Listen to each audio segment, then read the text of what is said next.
good and bad, you can find through the Google process. You know, it's like it's all housed for us to not have to go into that trance place and access it. Yes, you can. But I was teaching this theory the other day about someone, because they were saying about the thoughts and how things create.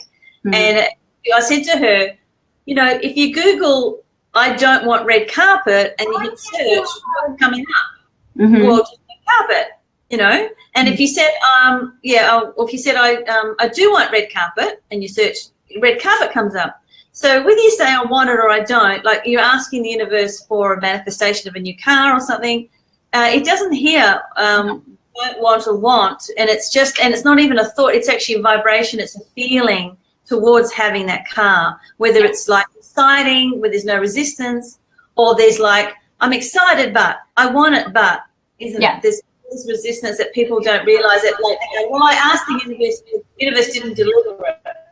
But what they're not realizing is that you've not shifted the belief or taken the right action, or you're not really listening, isn't it? Yeah. The universe has one answer, and it's always yes. Yeah. You know, if you say, oh, I'm scared of this, the universe says yes, and it gives you more of that. If you say, I don't want that, the universe says yes. I've got no money. So, okay. You got no money. You're right. Okay. Now you get to play the character who has no money, and let's help you with that. Let's send you everything that is in resonance of you not having money, because that's who you've decided to be. I always say it's not about a human being. It's not about a human doing. It's about a human being. Whoever you decide to be, the universe is going to honor that with yes, yes, yes. So if I want to be a victim, the universe is going to say yes to me. If I want to be afraid, the universe is going to say yes to me. So there's only one answer. It's always yes. So if I want to get lost within myself, the universe will say yes, and it will bring up every single thing that I'm afraid of. You know, and also, you know, we're an electromagnetic universe. And so the universe listens in response to two charges, and it's the negative and the positive. So fear and love. So whatever I fear the most, that brings up the most chemical response in my electromagnetic field, I'm going to manifest by default, even if I don't want it. Right? And in whatever I'm saying yes to in a loving way. And so what I teach my students is to master the art of neutrality, or the neutral point. Because law of attraction will not respond to you in a neutral state where you're just kind of like whatever. And if you look at everything that's ever been written, the art of basically being the creator of your reality is the surrender point. And so you know what? You've ever heard a story? You're in neutrality. Yeah, it's true. When you've ever heard of a person who says, I was given 3 months to live, like say he got cancer or something, and he goes, you know what? I don't give a shit. I'm going to go and get drunk. I'm going to drink myself to death because I don't give a shit anymore. And they've literally surrendered in that moment and got drunk, and he cured himself and he never died 40 years later. And I'm thinking, I think that was because, not that he knew about law of attraction, he neutralized it because he didn't care. He's like, I don't care. I'm gonna get drunk, and alcohol probably cured him. I don't know what happened, but you know, the number one lesson the universe was trying to teach us this year was to let go of attachment. Yes, definitely. That was my lesson. See, in 3D or the old paradigm, love meant attachment, obligation, loyalty. You know, turning yourself off for someone else, doormat, all of that. And then as we move into our evolutionary process, we're going to be looking at everything as a connection, not an attachment. So our relationships have to become connections, because if they're attachments, there's still suffering there. If there's suffering there, that's a low vibration, and that's not a purification point. So if you've had trouble with relationships this year. Just putting back down to attachments, is that because there's an expectation that's not met? And always. Then, yeah. Well, and it's also about quantum entanglement. I just did a big webinar about quantum entanglement. And what that basically means is when you attach to something, you become an aspect of them. And therefore, you're not free. And it will give you that feeling of trapped. And a soul does not ever want to feel enslaved. No, because a soul is here to be completely unique, yet connected to everything, but completely in its own resonance pattern. So when all of a sudden I'm afraid of my child being hurt by someone else, I attach to them, and now I become my child's fears. Yes, and you're projecting. And now I start manifesting by default the entanglement process, which is what I teach about the twin flame energy. You know, there's a soulmate energy and then there's a twin flame energy. And the twin flame energy is all about attachments and suffering. I want to know that, honestly, people explain that more. People ask me every day about the differences between the twin flame and the soulmate, because they're all trying to manifest their soul romantic partner. And they'll say, I just want a twin flame, twin flame. I said, be careful what you wish for, because the twin flame is normally the biggest lessons. It's not necessarily the easy one. It's that heroine relationship, because you know how we were talking about how our purpose just feels like whatever. It's not like super like ecstasy because it's just who we are. Well, the soulmate feels like, oh, there you are. And then there's huge expansion that takes place with the soulmate. But the twin flame literally is the deconstruction relationship. And it's usually so intoxicating and high and low, and it's destructive. But destruction also creates understanding. And so the twin flame relationships are very important if you're not self-aware. And also, can I just say this, the twin flame, it not necessarily comes in as the romantic partner on the white horse. It could it be just the neighbor, or could it be the the child, or something? The twin flames are not, usually twin flames are only about 10% of the time love relationships, like spousal energy or boyfriends. It could be your neighbor, it could be your boss, it could be your coworker, it can be your child. I mean, most of us have, if you have numerous kids, you've got one kid that's your twin flame. It's just that anyone who literally triggers you to the point where you're having to be with that person in some sort of relationship, whether it's, because you live next door or you work with them, but you're being forced together, but it's a very kind of unsettling relationship with highs and lows, and it brings out the best and worst in you. Yeah, it does. And they are, like you say, when it's good, it's just divine love and it's all beautiful. But when it's bad, it's absolute, it's just soul destroying. It's hard work. But it's true, but without that relationship, you wouldn't have gone so deep within yourself, and you wouldn't have opened up your heart, and you wouldn't have learned about boundaries and about, like you said, about detangling that attachment, and really learning about the differences about, chasing the tiny objects and really focusing on your divine purpose, and just noticing how other people can, like you said, completely turn your whole life upside down, inside out. It's like literally a bull in the jewelry shop, isn't it? It's like and the brain experiences it the same exact way that we would taking heroin, because it brings us to this place of ecstasy that we cannot get in our human lives. And then it brings us all the way down. So we need another hit, right? So it literally, people, I think, are the greatest forms of drugs. Yeah, definitely. It's not like heroin where I could be like, okay, you go away. This could be my child or my mother-in-law. And it's bringing out these places inside of you that are such highs and lows that, that you can't remember who you are in that place of neutrality, because the highs and lows are too great of an experience and you're craving both. The brain also gets very addicted to pain. If love has always equaled pain to you, if mom wasn't allowing you to be authentic, or, you didn't have that loving family unit that was just unconditional. Oh, awesome, buddy. Then you've learned that love equals pain, and your brain and body are actually going to crave that, because that's what they've known the longest. The brain just wants what it's always had.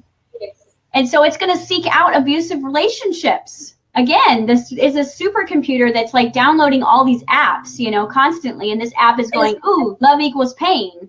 Let's look for that. Or love equals control, or love equals abandonment, or whatever. Rejection and judgment, yes. Esther Hicks says that you're all confused about this love word, and what you should be saying is that I'm in alignment to that person. Because when you're in alignment to your own higher self and to your own self-love, the vortex, then you can feel the love for another human being. Right. But if you're out of alignment and not in the vortex, then you're not experiencing love anyway, because you're not in alignment to love. Right. So you're experiencing need. Right. Yeah. So, and that's why we get obsessed with that person. I need that person to love me because I can't get into the vortex. Basically, I don't know how to get into alignment to my vortex and love myself. So now I'm obsessing over that person, that they must give that love to me like a drug. It's literally like that, isn't it? Mm-hmm. And Totally. a lot of people are experiencing that. So well, and you can only experience love as much as you love yourself. Mm. So if I'm searching for someone to love me, to remind me that I'm good enough, then the universe is saying yes to me and will bring me that character who won't love me. Yeah. Right? Yeah. Because in the universe, I teach in the academy that want versus need are very different frequencies. When you want, it's a place of expansion and creation and alignment. And when you need, it's an expression of lack and victim energy. And so when you need that person to be in love with you, or you need that person to be safe so that you can sleep at night, if you need your children to be well behaved, if you need money, the universe is saying, okay, yes, you're the person who needs. So now let me bring you everything that you can't have because you need to keep needing. Yes, that's right. Yes. I know, and like most of us are brought up with that need of approval. Like that's the classic, the need of approval. You'll never get it. No, and, ever. Yeah. And so it's like, you're on a journey of your whole life needing outside approval. That's the whole planet. And it's like, and that's why people get so unhappy and jealous and we get so upset. It's because, you're actually on the journey, instead of on the journey of self-approval, self-love, self-acceptance, and me, myself, I, and just focusing on that journey, and then every other relationship will work because you're in alignment. And when something does, like you said, come in and upset you, interrupt everything, you can kindly just escort them. They will just leave, or they will energetically just be untangled, won't they? Mm-hmm. But just going to that's what they keep saying. A lot of the time when people are coming to me for help and they want help with this relationship, that all I keep getting is that just the answer is to let go. Just let go and let the divine, like they say, let go and let God. Let the divine put everything and orchestrate everything where it's meant to be. Yeah. And your life just return back to love, return to peace, and go back to fulfilling your life's purpose. Yes. And everything is going to it's like your car's returning to the lane, like in the traffic, and you've just gone off your path, you've come out of your lane. Someone else has stirred you up. But if we just all return back to our lane and our own force, our own life force, then everything is all orchestrated perfectly. Everything will go back to the way it's meant to be. It will be perfect because the universe knows what you want more than you do. It's when we get in the way and start saying we need, and then we consume. It's kind of like I show people that the universe works exactly the way the body works. And so if you did a 3-day fast, which means you removed all the information that you were dumping into your body because food is information, and for 3 days the body got to recalibrate and go back to its natural design of it knows what it needs, it knows how to live, it knows how to survive, and it knows how to thrive, which means your immune system knows how to work. Your heart knows how to beat.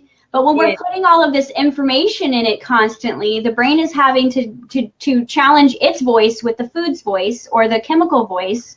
And so now there's this like mishmash of communication that goes on. And that's why so many people, if they just did a 3-day fast, their immune system turns back on, they move out of fight or flight, they feel better, they feel lighter, they have clarity. So it's like we need to do a mental fast, right? Well, can I say this? How I got out of my little dark spot because of my patterning and my programming from childhood. Anyway, how I got out of it was I did my 30 days to prosperity. And I used a boat. I just found the yacht club, and I found this big flash boat because it was a symbol. I said, I'm looking for a symbol of freedom. I'm looking for a symbol of peace. And because I'm a bit of a person that needs to attach, I'm like a Scorpio that needs to hook onto something, I thought rather than hook onto people, I want to hook onto something else, whether it was a tree or a bird or a boat, because that stopped me from needing those people. And then so I did my 30 days on this, and I walked down the jetty, and every day I did this walk, and I got my mind and everything into alignment just onto the boat that was representing freedom. Mm-hmm. And it shifted me like that. So then my pattern, my brain, instead of focusing on that person or those people, it started thinking about the boat, because the brain is going to do it on a habit. It's going to, you're creating a new habit. So it's better off to have a healthy habit if you want to be focused on, attached to something. Focus on something that is good for you versus something that's, a negative in your life, isn't it? Well, yeah, and how we're actually going to become superhuman is exactly that way. because the brain is always just going to fall into its auto default, where you've been or where you're going. And if you're not consciously creating where you're going, you'll actually create the future from the past, because it's just a downfall. It's just a loop, because the brain does not know the difference between imagination and real. So if you're using your imagination to recreate the past because you're worried, because you failed last time, because you're divorced twice, then the brain is going to say, okay, this is what's real to us. So what we actually have to do is we have to stop that program. We have to show up. We have to be fully aware, and we have to say, no, I'm going to start looking at this boat. I'm going to start looking at this. I'm going to start quantumly focusing all of my time and attention on where I choose to go versus where I've been. And then what happens is your cells in your body actually have to become that version of you, right? And so they go through a metamorphosis, they go through a change, and then they stop feeding off of the programs of the past, and they become a more advanced species because you're creating instead of just recycling information. And that's what was happening to me. I'm thinking, oh my God, because I'm quite unconscious, but it's still these patterns are coming up. And I basically said, oh my God, like because I keep attracting more conflict, attracting more mess, attracting just everything I didn't want. Basically, the universe just kept bringing it to me. I'm like, oh my God. So, but as soon as I did this boat thing, I just imagined washing the windows. I imagined polishing the boat. I just imagined, and I physically ran and walked to the jetty. I met a nice man and spoke about boats. I created this whole new world as if I owned this $40 million yacht, I'm just going, this is fun. And the mind literally just starts thinking now about sunseekers and all these big flash boats. It's amazing. The brain is a natural problem solver. So if you're saying this boat is me and I am this reality, the brain has to figure out how to give it to you using the universal codes of information instead of, I'm tired of being this victim, which the brain says, okay, let's go fix that. Because the brain is very humble in its design until you access the pineal gland and your frontal cortex, which is your superhuman brain. And with those aspects, if you're in the past, if you're worried, if you're in fear, if you're in fight or flight, you're not accessing your greatest human potential. So by you saying, okay, I'm not going to look at circumstances. My life's in the toilet. I have no money. Everybody's lost me. If you start to say, this is my boat, and every day you're walking by it and you're thinking about it, the brain will stop being that person of, who was attracted. That is fantastic, buddy. The brain will stop listening to the frequencies that it's been attuned to. Now you have to remember, okay, so I'm 42 years old. I've got 35 years of old programming. So I have to stay really present in my future present if I'm going to create a different reality, because I've got 35 years of default, right? Which is the power of the present moment, which is what we teach, is like, you cannot create the future if you're not in the present. That's it. Mm-hmm. And you're right, when you do a vision board as well, I say to people, put these false pictures in there. I say, put a photo of yourself or even a past photo where you were having a good time, because the brain's not getting, it's like, oh, new picture, or an old picture, like something that feels good.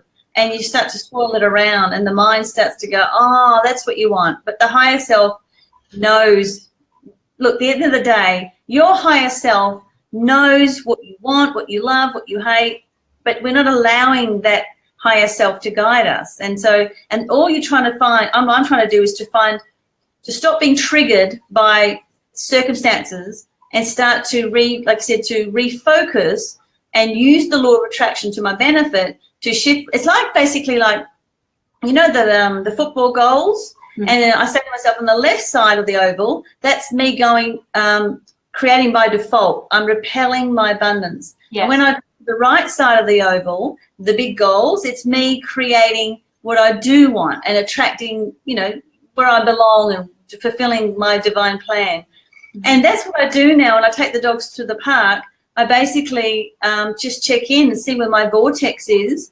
And you literally, if you just do that every morning, create some sort of habit, a 30-day challenge, or go outside and use a tree, or just use something that can get you back into alignment and getting you back in the stream of well-being, so you attract more of what you do want, isn't it? It's a feeling. It's a feeling, and the universe is responding to thought, word, and deed. So it's not just about what I get a lot of all over the world is people who know all of this. They understand the vortex. They understand law of attraction. They understand from a logical, literal perspective, but they're not doing anything.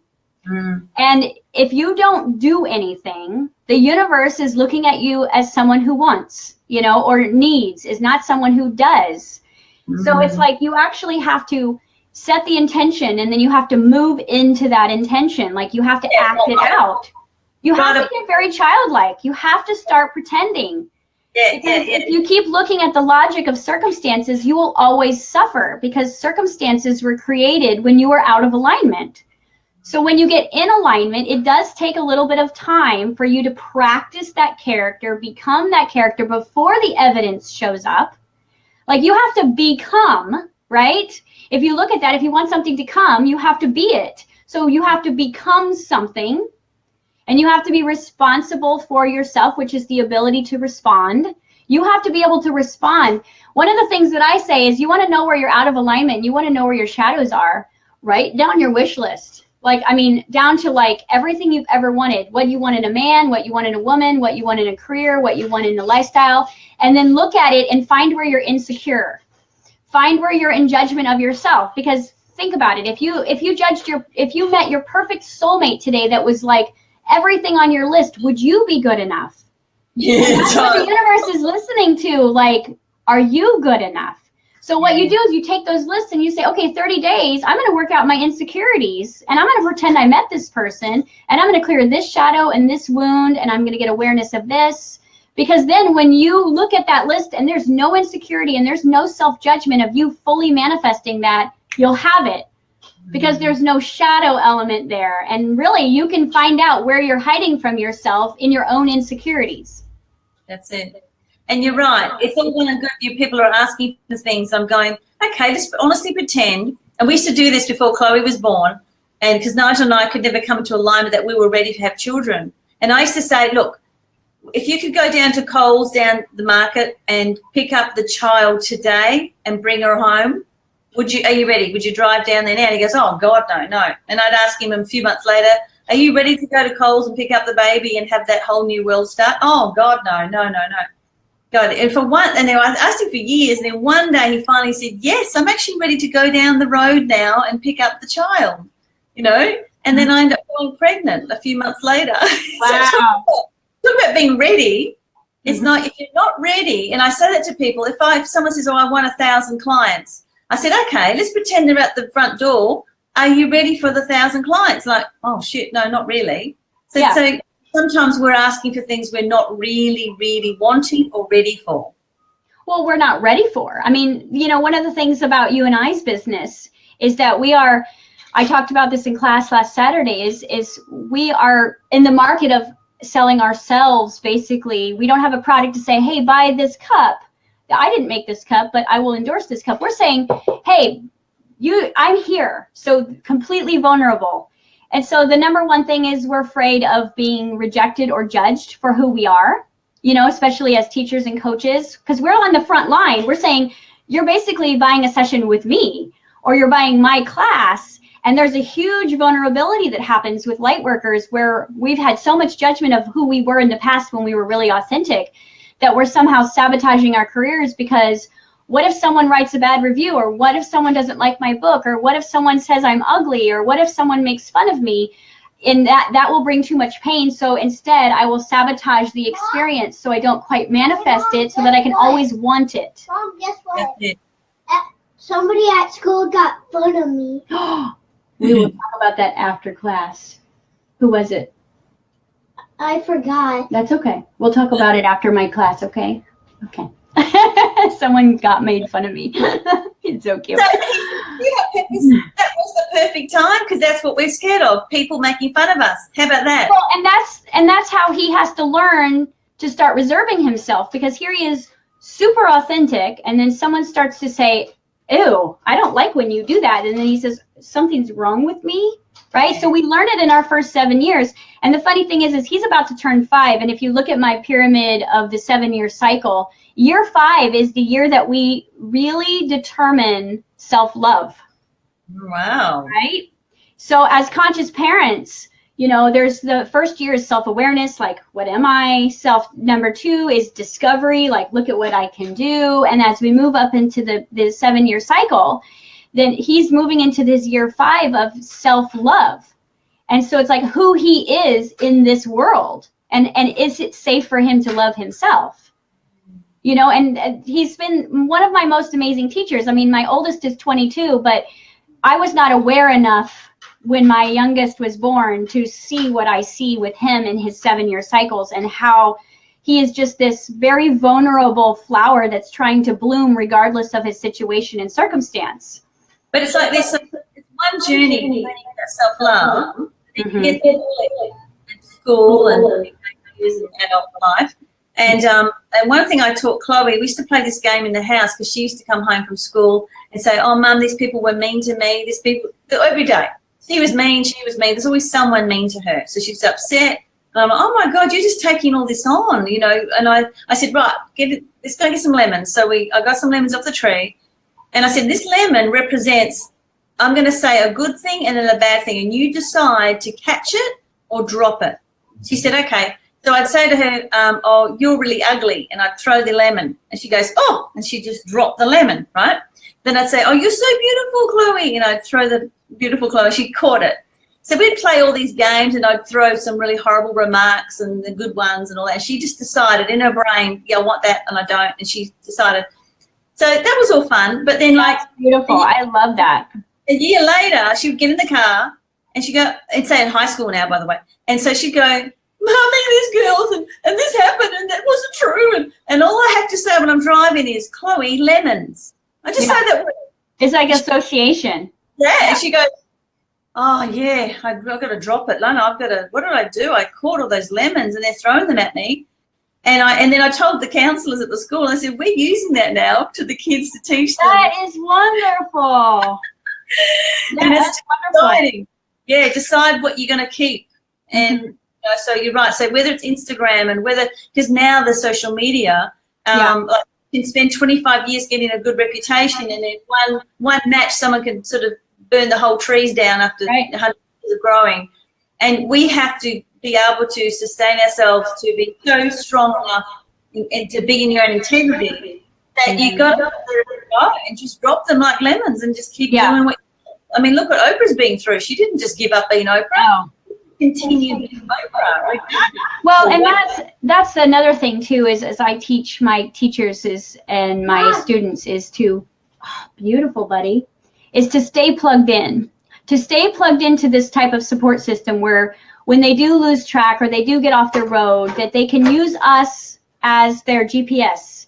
You know, because we'll be the first one to remind them of the lemon. We'll be the first one to get them back. We will channel the higher self for them until they remember who they are. And so that was something that really helped me was, you know, while I was alone during this process of my Kundalini waking up and accessing all of this energy and seeing everything that didn't make sense to me. At the end of the day, when I didn't feel safe, I would just pick up a book and just read a few lines and then go, okay, I remember who I am. Or, you know, watch that YouTube video or watch a teacher. And so I've created this community where people can just kind of plug in when they just need to remember who they are and hear other people's stories. And it's like, okay, I need to feel safe about where I'm going because this is so unknown. Need to happen. Yes. Yes. Like now, I'm a bit. I'm going to support networks, platform, and networking support groups for people like us. Because when I look at my path of my awakening to the, like I said, the Kundalini awakening and all the things that I saw and everything in the spirit world, I never had a. There was no Facebook. There was no one. I had this Hay House. Mm-hmm. But the Hay House was my support team of spiritual teachers. To make me think that I'm normal. You know, it's okay, right? But so you have to create this network. Yes. Just stay plugged in to what feels like home. Stay plugged into the resonant point. Stay plugged into the information because we're moving into untapped waters. We're moving into a space where we've never been before. Instead of wanting to be great, we're becoming great. And I talk a lot about in my academy the different frequency between want versus have. Believe it or not, most of your shadows are actually buried in once you have something. Wanting is always the future desire. So you can like, oh, you want it. But when you have it, that's when all of the fear comes. Like, oh my gosh, now what? Yeah. So the shadows are actually hidden in the manifestation. Yeah. Oh my goodness, that's a sign. I'm getting guided to finish up in the broadcast. I think little angels are going, oh my God, we could talk forever together. I really love chatting, and I think we should just do these on a regular basis. Let's do it. So Once a month with Jessica Alstrom. Yeah, I would really love to see you in Perth in November. Me and my team will be there. Yay! You don't have to bend my arm backwards. We are dying to come out there and just party with you guys. Yeah, that would be amazing. That would be beautiful. So we'll get that marketing done and get everyone invited into that. So, all right. So honestly, thank you. Now, just tell everybody let me write it. Get the dog off my lap. You can find me directly, jessicaalstrom.com, and access all of my academies and my work there. I have over 300 videos on YouTube. If you liked anything you heard today, all of it, podcasts, teachings. And then I have a large academy called Transcendence International Consciousness Academy, which is a year-long University of Higher Self. It is basically, it's your becoming. It's going to eliminate your shadows and get you into that state of the I am, where you really can like live and breathe and be your divine purpose. And for those who just need to kind of tap in daily, I have a very large forum on Facebook called Quantum Life, and that's Jessica Alstrom Quantum Life. And I have a free community where I do channeled messages, forecasts, question and answers, and then Jessica Alstrom Quantum Life Tika, which is a smaller version of my academy that I just teach my curriculum once to twice a week on that forum, and that's accessible through Facebook. Facebook seems to be my international connection. Yeah, if you go to my Facebook page with this thing in there, just put in the comments all of those. So then I'll have my team put all of the links in this in the comment box, and if you guys have questions or anything like that, just reach out to us. And we've made it so that there's so many different ways to access this information, so that you're never alone, and everything is at different price points. So even if you're manifesting the lack right now, there's still a place for you to be able to tap in and be part of our academy. So and my academy, my coach platform available in